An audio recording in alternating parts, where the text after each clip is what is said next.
Hey, this is Sam from BNS About Movies, except I'm changing my voice for this episode. I thought that it might be interesting to have a female voice and see how many people listen to it, based on the fact that this sounds a lot more pleasing than my voice. I'm using an AI filter from 11 Labs to make this happen. So when I talk to you about Bruno Mattei this week, you'll say, wow, this feels a lot sexier than I thought it would be. AI's weird, huh? Anyway, this is The Real Sam. We're here this week to talk about Bruno Mattei, and we're here to do it through a journey, through several of his films, all concerning zombies. And it starts with Virus, Inferno dei morti viventi from 1980.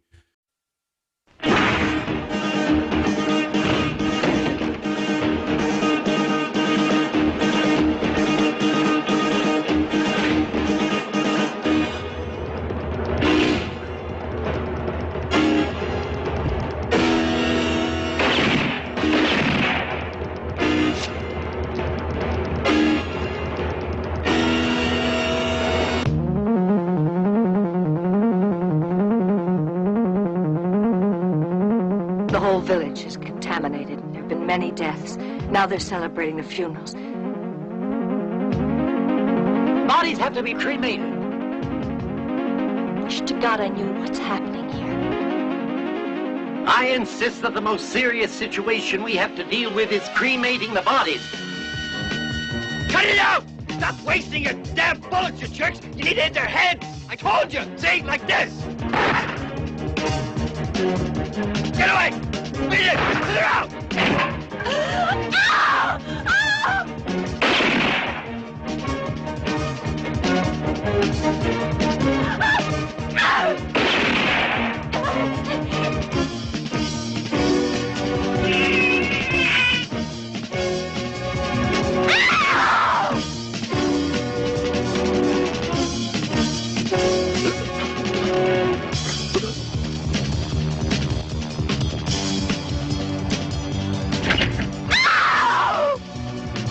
Goddamn rat gold! Hey!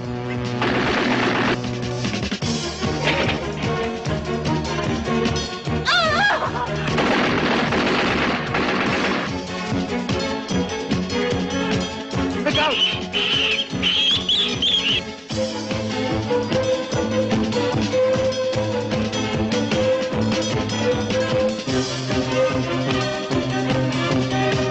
What's wrong, huh? You disappointed? Sorry, boys, I'm not on the menu after all. Don't let it worry you. I think you will all meet again. In hell! Huh?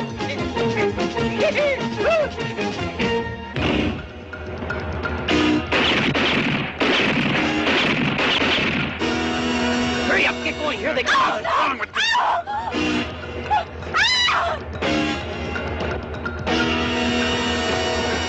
Who's over there? What happened? I heard some funny noises in the back there. Hurry. Regan, check the coordinates.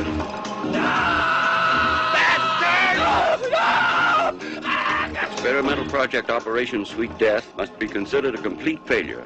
All these high-powered installations, like a factory from a future world, safely hidden. You're all doomed to a horrible death. Doomed to be eaten up. First they'll kill you.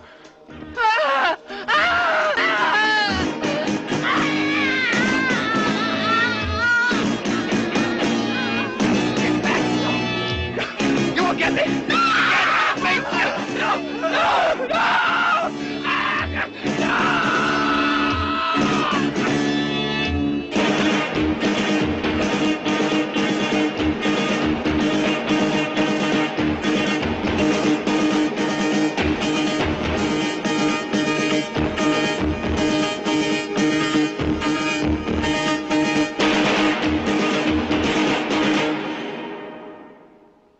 In case you don't know Bruno, he made a lot of ripoffs, a lot of junk, but a lot of movies that I love.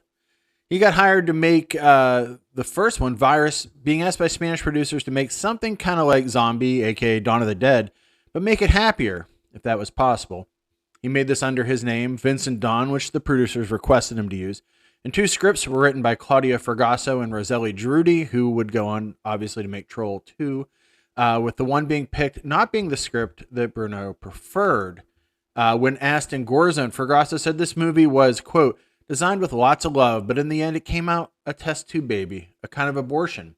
But I'm satisfied with the end results. If you've ever heard Claudio Fragasso speak or make a movie, this makes sense. I wish I could have seen that script because what showed up here is insane. In that script, Fragasso claimed that there was an entire world, third world, made up of army of zombies who the armed forces of industrialized nations would have had to fight. 100% into that. Love it. Anyhow, this movie starts in a top secret research facility called the Hope Center 1. There are male workers there that talk nonstop about sex. You may not know much about chemistry, but in bed her reactions are terrific. I'm not surprised with that cute little ass. I'm a tit man myself. In the middle of all this locker room talk, a rat causes a chemical leak and comes back to life as a zombified rat that eats the face of a worker, turning every single person there eventually into the living dead. And spoiler warning, but I'd like to think that this rat is the father of the rats that we meet at the end of Rat's Night of Terror. Meanwhile, 4 commandos, Lieutenant Mike London, who is Jose Gross, billed as Robert O'Neill, Osborne, who is Josep Luis Fanol, who's also in Wheels on Meals, Zantoro, who's Franco Garofaldo, billed as Frank Garfield, he's also in The Other Hell, and Vincent Salon Carré wipe out some eco-terrorists who are demanding that the Hope Centers around the world be revealed to the public. Now that the Hope Center that we've seen at the beginning of the movie with the guys talking about being titmen has lost contact with the world, the commandos go to New Guinea to find out why. There, they encounter journalist Louisa Rizzo, who's played by Margit Evelyn Newton from The Adventures of Hercules, and her cameraman Max, Gabriel Renome, along with a fighting husband and wife, who are soon dispatched by a zombie doctor and also their dead son. Their fight dialogue also needs to be shared. These bright ideas you get. Bringing a 7-year-old child through this filth. Only you could have thought of it. There was absolutely no way anybody could have guessed the trouble we run into. Dumb broad, the living image of a modern mother. You couldn't be so mean as to leave your little kid in a nice, safe school for a couple of weeks. Not her. Oh, no. Not to bring our boy along with us would be cruel. Doesn't matter if he's eaten up by mosquitoes. Or wounded by a native lunatic. Oh, please, you're not going to begin that again. Oh, no. I'm sorry. Naturally, the great Leo Rousseau can't be bothered listening to the complaints of a man who's upset about his boy. No. She's on a special mission. The idol of the TV audience who never gets enough violence and bloodshed. You make things very easy. I'm going to go get some water. So in case you're wondering at this point, is this a Bruno Mattei movie? Let me satisfy you. When they go to a native village, it's not filmed. It's footage stolen from the documentary New Guinea, Island of the Cannibals, that gets added into the film, and Rousseau having to strip down and getting her body painted up. Of course, the mirth of the native village ends with a zombie attack, and the commandos and journalists make their way to the overrun Hope Center, where they learn that Operation Sweet Death was made to destroy the world's population so that overcrowding could be stopped, starting with poor people, of course. I love the ending of this movie as it just stops with politicians throwing paper at one another while zombies spread into the major cities. And in case you're watching this or maybe heard that trailer and you think, that music sure sounds familiar, it's Goblin. Goblin's music was licensed instead of getting original score made, so it has songs from their album Roller, as well as some stuff from Dawn of the Dead, Beyond the Darkness, and Contamination, which makes sense. This also has several alternate titles: Hell of the Living Dead, Zombie Creeping Flesh, Night of the Zombies, Virus Cannibal, Os Predadores de Noche, The Night Predators, and Zombie Inferno. But I absolutely love this movie because it has some insane dialogue. There's so much, but this is my favorite back and forth in the entire film. Hi. Hi. Oh. Don't you feel well? Never felt better, only I'm afraid I'm a little pie-eyed. Hey, would you do me a favor if I asked? I suppose so. Couldn't you stop acting in that formal manner of yours? I mean, you have to be so military. When a soldier is out on an important mission, he has no time for sentiment. I wish to God I knew what's happening here. Why should nature suddenly start breaking its own laws? Why should the dead come back to life and walk around? Why should they start eating other humans? The sky, the water, everything seems contaminated. Then you arrived from nowhere, right? And I can't help wondering for what. You're a journalist, looking for news. Our mission is confidential, for security reasons. Top secret, is that it? The apocalypse is bearing down on us. The tombs are opening their doors. Dead men devour the living. And you're afraid to reveal your military secret. But that's just one of the insane conversation in this. And also, keep in mind, this is a movie where a small child turns into a zombie, eats both of his parents, and then gets machine gunned by a military person. Everyone gets upset at that guy after they've seen the child go crazy. So here's some more dialogue. Just be careful you don't get your balls wasted. When did you start worrying about our balls, Daddy?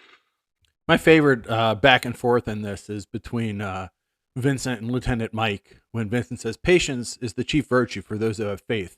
Mahatma Gandhi, New Delhi, 1946. And Mike replies, "Up your ass, Lieutenant Mike Landon. Creek, the year is now." I mean, obviously I love this movie, but what I really love is the beginning of it is almost exactly the beginning of Dawn of the Dead. Structure-wise, it has a lot of it. It doesn't have the mall. Instead, it becomes an Italian cannibal film. And it also uses nature footage throughout, which is different film stock, a Bruno Mattei thing. And then throughout, just we get the idea that the terrorists are right. Their actions may have been wrong, but humanity is doomed in this world. And for all the bad you may hear about this movie, again, let me say that it is a total success in my eye. I mean, it has a scene where one of the commandos puts on a dress, sings Swanee River.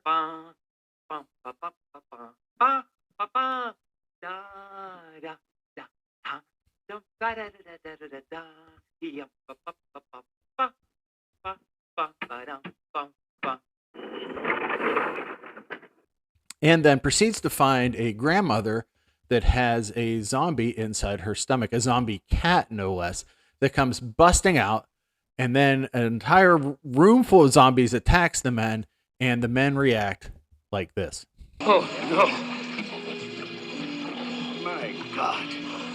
Bastards. Filthy jackals. Look at that. They're eating him like pigs. Goddamn rotten ghouls.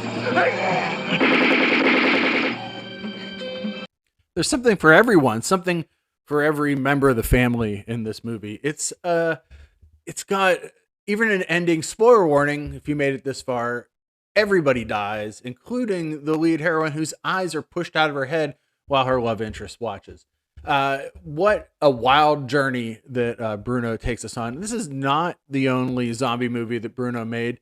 This episode's been really long, but I can also tell you that there's Zombie 3 and Zombie 4 and even another movie, because he went back and he remade this movie as some of his last two movies. And we'll get into that in the next episode. But you've just made it through Virus. Thanks for listening to another episode of BNS About Movies. This is Sam. You can reach me at bnsaboutmovies@gmail.com. You can go to the site at bnsaboutmovies.com. There's also a coffee link there if you'd like to donate to the site, and the podcast can keep it going. I appreciate it. Please review this if you get a chance. If you don't worry about it. Watch out for this whole Operation Sweet Death thing, which has been a failure, as this movie tells us. I love this movie. It's on Tubi. Let me know what you think. Send me a message. I don't get a lot of replies about the show, so I'd love to hear, do you enjoy the show or are you not enjoying the show? Just let me know. Thanks.